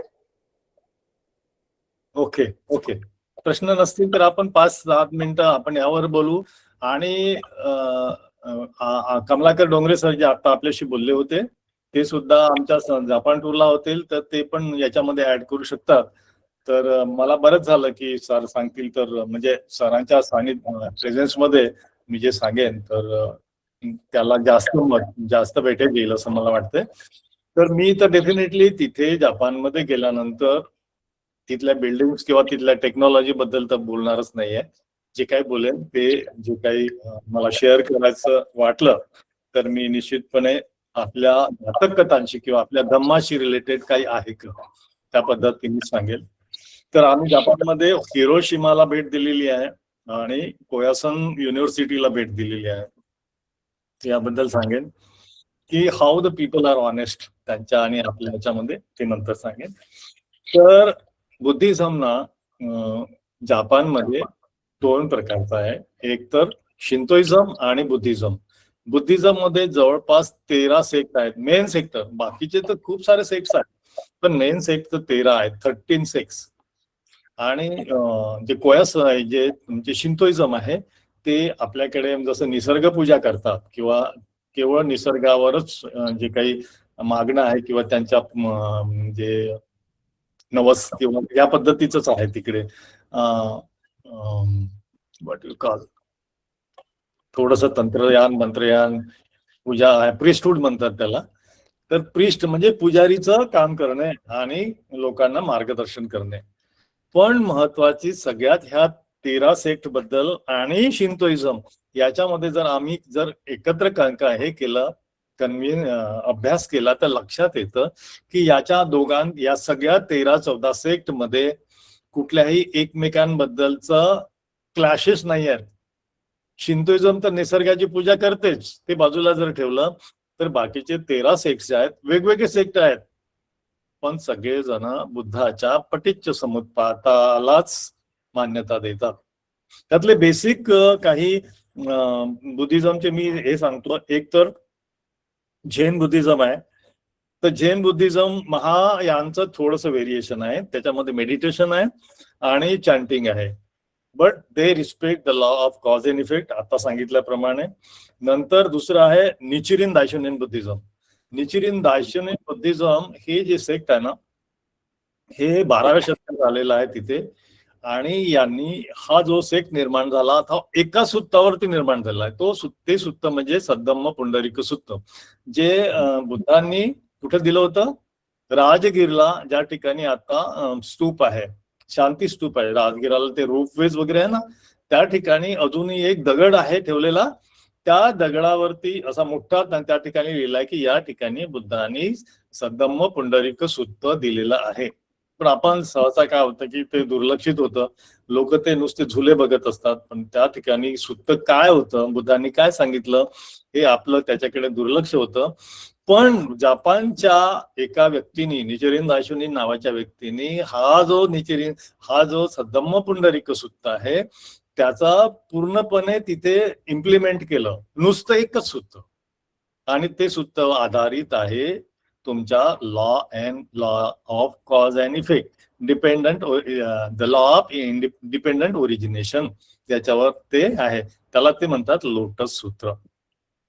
लोटस सूत्र या नावानेच ते अधोरेखित आहे. आणि त्याचा एक आहे ना, आपल्या नागपूरला जे गार्डन आहे ना, कुठलं ते, कामठीला ड्रॅगन पॅलेस, त्या ठिकाणी निचिरिन दायशोनिन बुद्धिझमचा प्रॅक्टिस, त्याचं चॅन्टिंग तिथे केलं जातं. ते खूप सारे वेगवेगळे सूत्र सांगत बसत नाहीत किंवा हे नाही, ते फक्त they are focusing on the पटिच्च समुत्पाद नम्यो हो रेंगे क्यो, एवढ्यावरच ते हे करतात. ही महत्वाची गोष्ट मला तिथे आयडेंटिफाय झालेली आहे. नंतर जे आपण आता बघितलेलं आहे याच्या सल्लेख सूत्रामध्ये, की इतर लोक काहीही करोत, मी मात्र आर्यष्टांगिक मार्गावर चालेन, हे जे तत्व आहे ना, हे बुद्धिस्ट तिथल्या ज्या जापनीज कल्चरमध्ये बिंबवलेलं आहे किंवा त्यांच्या रक्तामध्ये झालेलं आहे. त्यांना दुसरे काय करतात याच्याशी देणं घेणं नाहीये, मी काय करतो ते जास्त त्यांना महत्वाचं आहे. की they are always busy with their सम्मादिटी सम्मा संकल्प. त्यांचे सम्मा जे संकल्प करतात त्या संकल्पाच्या पूर्णतेसाठी ते सम्मा व्यायाम करतात, सम्यक प्रयत्न करतात. त्यांची सती जी आहे ना ती सम्यक सती असते. माइंडफुलनेस, नुसत्या आम्ही 1-2 तास 3 तास बुलेट ट्रेन मध्ये बसलो, आजूबाजूचे येणारे जे जापनीज लोक होते, कॉर्पोरेट लोक होते, त्यावेळेस त्यांचं त्या ठिकाणी जेवणही व्हायचं. म्हणजे bullet train is extremely fast, extremely fast. त्यावेळेस त्यांचं म्हणजे त्यांची सती बघा, सम्मा सती, ते त्यांचं तिथे फूडही घ्यायचे, त्यांचं ते ऑफिसचं काम, लॅपटॉप ओपन करून लगेच कामाला सुरुवात. आणि असं नाही की दे हॅव लॉस्ट की तेव्हा त्यांचं स्टेशन चाललं जाईल, अजिबात नाही. त्यांचं फूडही झालं, त्यांचं लंच बॉक्स, आणि स्टेशन येण्याच्या अर्धा मिनिट आधी ते गेटवरती. What a promptness, this is सम्मा सती, this is the actual implementation of सम्मा सती. This is what I identified. नंतर सम्मा समाधी, हा मी सम्मा समाधी नुसती पाठ करतो. सम्मा समाधी इज द कुशल चित्तस्य एकाग्रता. ते इतके एकाग्र असतात प्रत्येक कामामध्ये. तुम्ही कोणत्याही क्षेत्रात जा, इंडस्ट्रीमध्ये जा, एखाद्या हॉटेलमध्ये जा किंवा एखाद्या कॉर्पोरेट ऑफिसमध्ये जा, they are prompt, very attach, म्हणजे व्हेरी इन्व्हॉल्व टू द कुशल चित्त, दॅट इज सम्मा समाधी. तर हे सगळे जे आर्य अष्टांगिक मार्गाचे जे पाथ आहेत ना, they are following very scrupulously. हे आम्हाला शिकायचं आहे, शिकलो आहे आम्ही, म्हणजे as per as I am concern as a Buddhist. बाकीच्या गोष्टी मला तेवढ्या महत्वाच्या वाटल्या नाहीत. हिरोशिमाच्या बाबतीमध्ये दे आर सो ऑनेस्ट. हिरोशिमाचं जी घटना घडली बॉम्बची, त्यांनी प्रामाणिकपणे सगळ्या गोष्टी मांडून ठेवलेल्या आहेत. हिरोशिमाची घटना त्यांनी कशी ओढवून घेतली, त्यांच्यावर अणुबॉम्ब का टाकला गेला, त्यांचे काय दोष होते, कशामुळे ते घडलं, ते त्यांनी व्यवस्थित मांडलेलं आहे तिथे. आणि ते एक्सेप्ट करतात की दीज आर अवर मिस्टेक्स, आणि पुन्हा ह्या मिस्टेक्स आम्ही होऊ देणार नाही. ही खूप मोठी त्यांची म्हणजे ग्रेट क्वालिटी आहे, ऑनेस्टी, एक्सेप्ट द रियालिटी. आमच्याकडे मात्र तसं होताना दिसत नाही. मोठे अपघात झालेले आहेत. मगाशीच मॅडमनी इंट्रोडक्शन देताना सांगितलं की भोपाळराज गॅस ट्रॅजेडीवरती मी बराचसा रिसर्च केलेला आहे. जे काही घटना घडली त्यांना पूर्णपणे दाबून टाकण्यात आलेलं आहे. मी अगदी उघडपणे सांगतो, त्यामध्ये जे काही फॅटॅलिटीज झाल्या, जे काही नुकसान झालं, त्याला जेवढं काही हे करता येईल, डायल्यूट करता येईल, हे जसं काही काहीच नाही घडलं. ठीक आहे, जो घटना घडवणारा व्यक्ती आहे, ज्याच्यामुळे हे घडलेलं आहे, त्याला अगदी सुरक्षित, म्हणजे त्याच्यावरती अनवेलेबल वॉरंट असताना त्याला बरोबर बाहेर काढण्यात आलं. काय बोलायचं. तर ह्या घटना इथे होतात. तिथे ऍज अ बुद्धिस्ट हिरोशिमामध्ये किंवा जापनीज व्यक्ती काय करतो, त्या गोष्टी उघडपणे सगळ्यांसमोर मांडतो. कशी these are our mistakes and these are the results. हे आमचे वाईट कर्म, हे वाईट कर्माचे विपाक. युद्ध नको, बुद्ध हवा, हे ते जाहीरपणे सांगतात. विथ द एक्झाम्पल्स, नुसत्या तोंडाच्या वाफा नाहीत. So these are the things आपण शिकल्या पाहिजे. आणि सल्लेख सूत्र मी म्हटल्याप्रमाणे they are very much prompt in सल्लेख सूत्र. ह्या क्वालिटीज मी बघितलेल्या आहेत. एक थोडस सांगतो की एका मोनॅस्ट्रीमध्ये आम्हाला नेलं. आमचे जे टूर ऑपरेटर्स होते SK गजबे साहेब, तर झालं काय की 14 एप्रिलला आम्ही तिथे डॉक्टर आंबेडकर जयंती साजरी केली कोयासान युनिव्हर्सिटीमध्ये. आणि त्याच ठिकाणी बाजूला एक मोनॅस्ट्री असल्याचं त्यांनी सांगितलं आमच्या टूर ऑपरेटरनी. आणि जवळच आहे. आणि जवळच आहे म्हणता म्हणता ते प्रचंड त्याच्यामध्ये अख्खा दिवस गेला. आणि दुपारचा लंच वगैरे आमचा सगळा गुल. आणि पीपल वेअर टायर्ड. आणि सगळेजण चिडचिड करत होते की हे कुठे आणलं आम्हाला मसनामध्ये. लिटरली कमलाकर साहेब म्हणून की हे काय लावलेलं आहे यार, आमचं जेवण राहिलं, आम्ही तिथे एन्जॉय करायला आलो. शेवटी मी त्या टूर ऑपरेटर गजबे साहेबांशी डिस्कस केलं. सो ही वॉज सरप्राईज, कारण त्यांनाही माहिती नव्हतं की ती मोनॅस्ट्री आहे तरी काय. त्यांनी दाखवायचं म्हणून दाखवून दिली की आपली बुद्धिस्ट मोनॅस्ट्री आहे, चला बघायला. खूप छान आहे, खूप छान आहे. And then I explain it. म्हणजे तुम्हाला म्हणजे खरोखर वी आर प्राऊड दॅट की आपण एक्सप्लेन करू शकतो. बुद्धा भारतातून गेलेला धम्म, हजारो किलोमीटर गेलेला धम्म, हजारो वर्षापूर्वी म्हणजे जवळपास 1500 वर्षापूर्वी गेलेला धम्म त्या ठिकाणी रुजतो आहे. आणि ते आपल्याला आयडेंटिफाय करता येत आहे. This is just because of Pali. So what happen ना की मी हे सगळं सांगताना मग या आमच्या टूरच्या सहकार्यानं सांगितलं की हे असंच आहे, हे असंच आहे. तर म्हणलं कसं कसं आहे तेच ते गजबी साहेब म्हणाले नाही तुम्ही सांगाच आम्हाला. सांगितलं की this is the ancient monastery. 808 सेंचुरीच्या 805 AD मधली ती होती. It is the earliest monastery. आणि तिथे स्तूप होते प्रचंड. आणि 2 स्तूप वेअर वोटिव्ह स्तूप. मग त्यांना सांगितलं की हे वोटिव्ह स्तूप काय आहेत आणि मोनॅस्ट्री काय असते, मग चैतीय घर कसं असते. मग चैतीय घरी सांगितल्यानंतर मग मॉन्क्स रेसिडेन्स कसं, मग यांचं रिलेशनशिप कशी असते नाही का, तिथे रिक्विजिट्स काय असतात, फॉर्मॅलिटीज काय असतात. तर हे सगळं सांगितल्यानंतर तिथे ना मग लोकांनाही इंटरेस्ट डेव्हलप झाला. आणि त्या ठिकाणी मॉन्कची मी चर्चा केली होती. आणि त्या चर्चेमध्ये विचारलं की या ठिकाणी एक फ्लेम जळत होती, खूप मोठी फ्लेम त्यांच्या चैत्य घरामध्ये. आणि that flame was burning for म्हणजे 24 आवर्स जळत असेल त्या ठिकाणी. आणि मग विचारलं की ही जी फ्लेम जळत आहे आणि याचं सिग्निफिकन्स काय आणि तुम्ही कोणतं सूत्र किंवा काय चांट करत आहे. आणि ते चालू होतं त्यांचं. मग ते मॉन्क्स मला येऊन मला सांगतात की you will not understand it, this original Sutta is in Pali language. हो का, अच्छा really is it so. Yes it is. सांगितलं की हे एव्हरीथिंग इज, त्यांनी सांगितलं की everything is burning. He was telling us Aditya पर्याय सुत्ता. मग म्हटलं की सी म्हणजे पालीचं बघा इतकं महत्व आहे.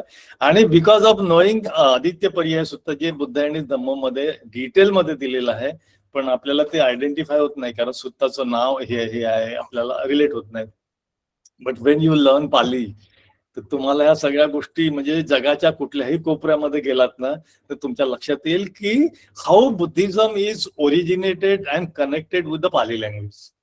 कुठेही जा तुम्ही तुमच्या लक्षात. Even we went to Thailand ना, त्यांना आम्ही सांगायचं होतं का अरे बॉरिजो मीन्स फिश आणि हे सगळं सांगत असताना ना अरे यू नो पाली.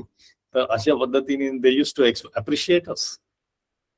तर त्या कोयसान युनिव्हर्सिटीमध्ये जेव्हा मी हे सगळं सांगत होतो, त्या मोनॅस्ट्री एक्सप्लेन करत होतो, त्या भिक्कूंना सांगत होतो की हे आदित्य पर्याय सुद्धा आहे. तर ते म्हणाले की आमच्या या कोयसान युनिव्हर्सिटीमध्ये सुद्धा पाली शिकवण्याची सोय आम्ही केलेली आहे. आम्हाला लेक्चर्स लेक्चरर्स इंडियामधून आले तर त्याची सुद्धा आमचं कोऑर्डिनेशन सुरू आहे औरंगाबाद युनिव्हर्सिटीशी. So this is the beauty of the Pali language. सो मला वाटतं की हा खूप मोठा मला एक हायलाइट करायचा आहे मुद्दा की प्रत्येकाने पाली शिकावं. जर बुद्ध धम्म तुम्हाला कोणत्याही कोपऱ्यात असला तरी तो तुम्हाला समजून घ्यायचा असेल तर पाली शिकायला पाहिजे. Thank you very much. एवढंच सांगायचं होतं. Thank you sir, thank you very much. खूप छान प्रकारे तुम्ही तुमचे अनुभव आणि ऑब्झर्वेशन सांगितले. खूप खूप धन्यवाद सर. मिसाळकर सर आहेतच, तर मिसाळकर सरांना काही सांगायचं असेल, मिसाळकर सरांना विनंती करते की त्यांनी बोलावं.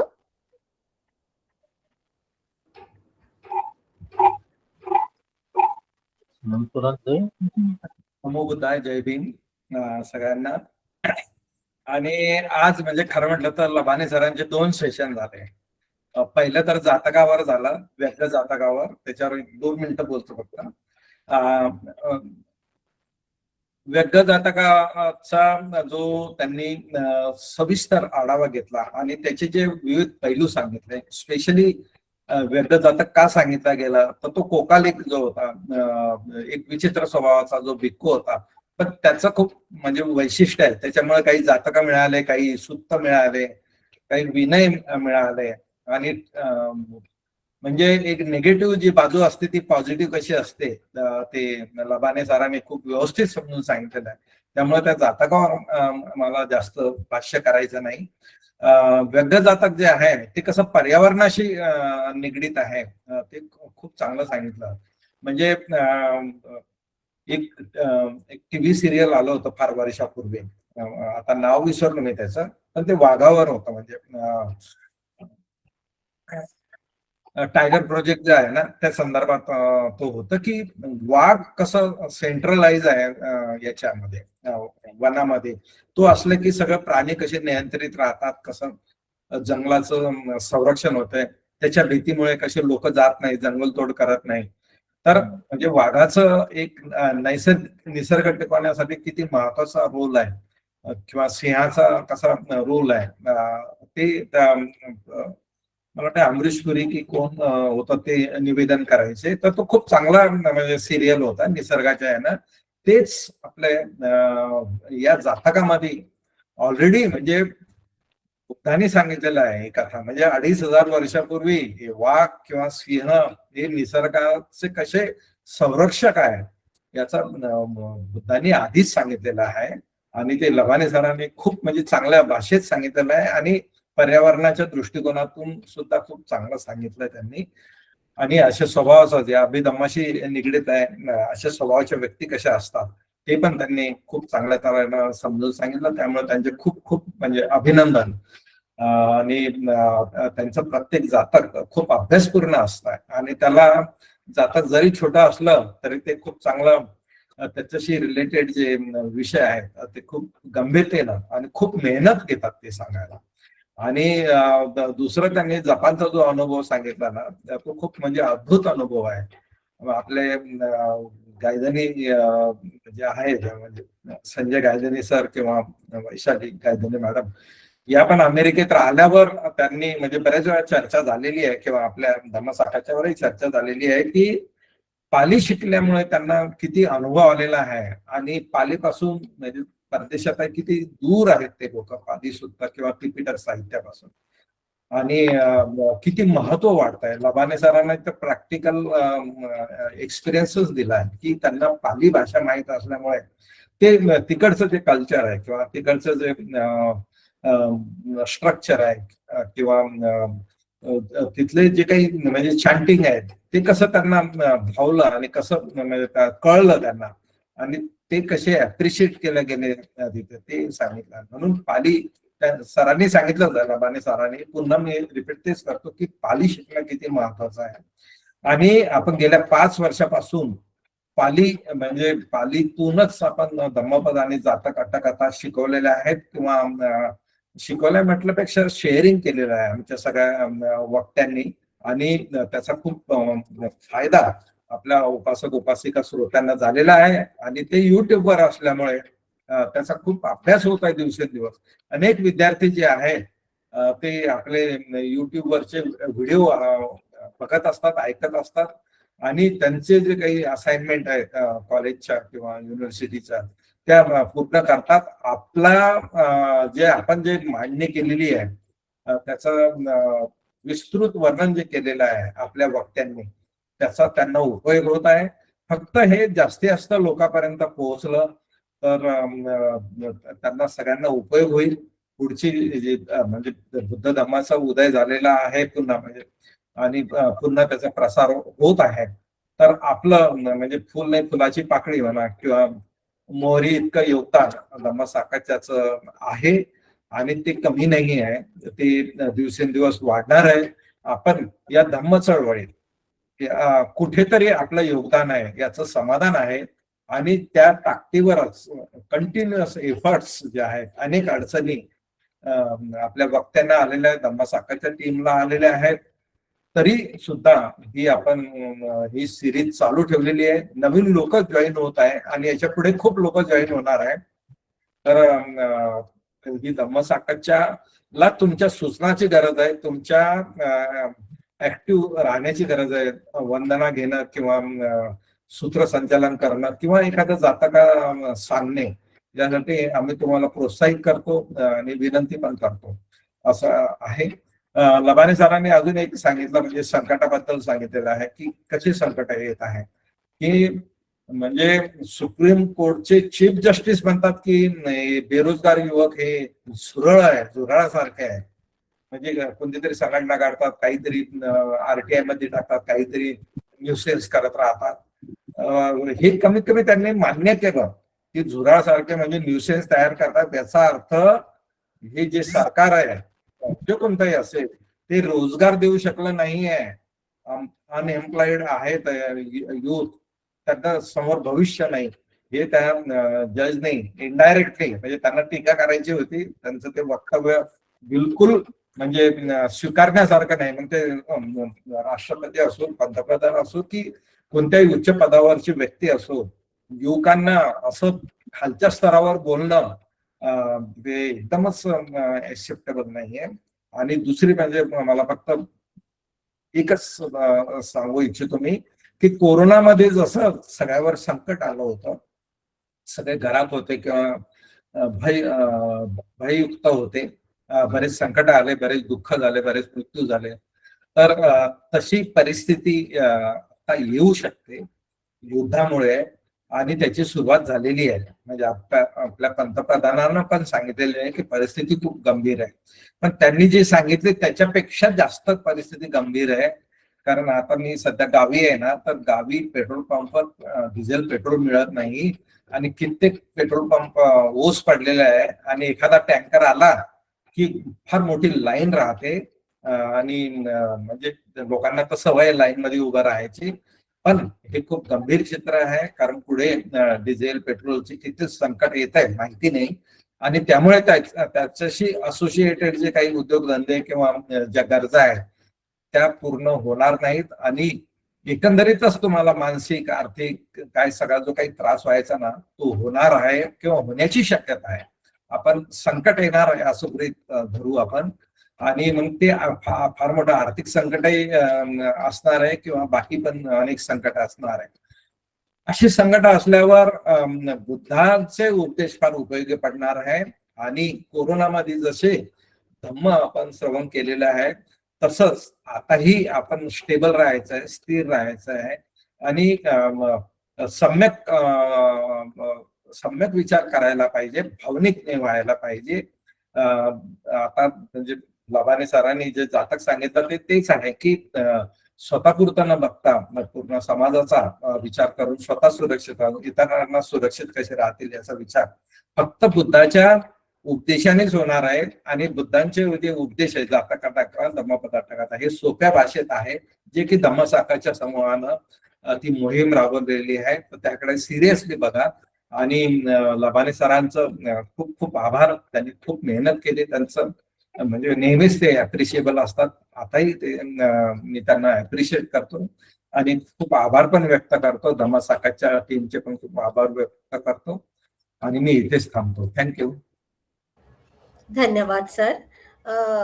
संजय गायधनी सर, तुम्हाला काही ऍड करायचं आहे का याच्यामध्ये? हा, नमो बुद्धस्त सगळ्यांना. नमो थँक्यू बुद्धस्त, sir. ताई. नाही, मला काही ऍड नाही करायचं आहे. Yes, sir. दोघांच्या सरांचे आभार. खूप छान सांगितलं. लबाने सरांनी पण खूप छान सांगितलं आहे. तर त्यांचे अनुभव पण खूप छान असतात. याचा अनुभव मला पण आलेला आहे. त्यामुळे त्यांचे खूप खूप आभार. थँक्यू ताई. Thank you mister sir. धन्यवाद सर. धन्यवाद. खूप खूप धन्यवाद सर. तुमचे मार्गदर्शन आम्हाला वेळोवेळी लाभत असते मिसाका सर, आणि असेच मार्गदर्शन नेहमी मिळत राहू ही सदिच्छा. धन्यवाद सर्व धम्मसाकाच्या पीपीटी टीमचे, ज्यांच्या सहकार्यामुळेच हा कार्यक्रम आपण यशस्वीरित्या पार पाडू शकतो. धन्यवाद देते मी USA मधून संजय गायधनी सर, जे आताच बोलत होते, यांना, जे हा कार्यक्रम यशस्वी होण्यासाठी मार्गदर्शन करतातच, शिवाय या कार्यक्रमाचे आपण जे YouTube वर रेकॉर्डेड व्हिडिओ पाहू शकतो, हे केवळ त्यांच्या अथक परिश्रमामुळेच. सर्वात महत्वाचे धन्यवाद सर्व उपासक उपासिका यांना, जे नेहमी या कार्यक्रमाला हजर राहून बुद्ध वचन जीवनात आचरणात आणण्यासाठी या धम्म मार्गदर्शनाचा लाभ घेत असतात. आपली ही लिंक तुमच्या मित्रमैत्रिणींसोबत, तसेच कुटुंब आणि नातेवाईकांसोबत आणि शक्य असल्यास इतर ग्रुप्स मध्ये सुद्धा जरूर शेअर करा, जेणेकरून आपण धम्माच्या छायेत कोणते ज्ञान मिळवत आहोत हे इतरांपर्यंत पोहोचूया. ते सुद्धा या निपाणाच्या दिशेने वाटचाल करून सर्वांचे जीवन सुखी हो, सर्वांचे खूप मंगल हो, सर्वांना हिताचा सुखाचा मार्ग लाभो, या पुण्यात वसुंधरा साक्ष राहो. आपण आज इथेच थांबत आहोत. सर्वांना नमो बुद्धस्स, जय भीम. आजच्या कार्यक्रमाची समाप्ती निर्झरा मॅडम शरणताईने करतील अशी मी त्यांना विनंती करते. निर्झरा मॅडम. पापस अकरणं कुशलस उपसंपदा सचित्त परियोदपनं एतं बुद्धान शासनं धम्मं चरे सुचरितं नतं दुचरितं चरि धम्मचारी सुखं सेति अस्मिन् लोके परं च न तावता धम्मधरो यावता बहुभासति यो चापम्पि सुत्वानं धम्मं कायेन पश्यति सवे धम्मधरो होति यो धम्मं न पमज्जति नत्थि मे शरणं गह्यं बुद्धो मे शरणं वरम् एतेन सच्चवच्चेन होतु ते जयमङ्गलम् नत्थि मे शरणं गह्यं धम्मो मे शरणं वरम् एतेन सच्चवच्चेन होतु ते जयमङ्गलम् नत्थि मे शरणं गह्यं सङ्घो मे शरणं वरम् एतेन सच्चवच्चेन होतु ते जयमङ्गलम् नमो बुद्धाय नमो धम्माय नमो संघाय साधु साधु साधु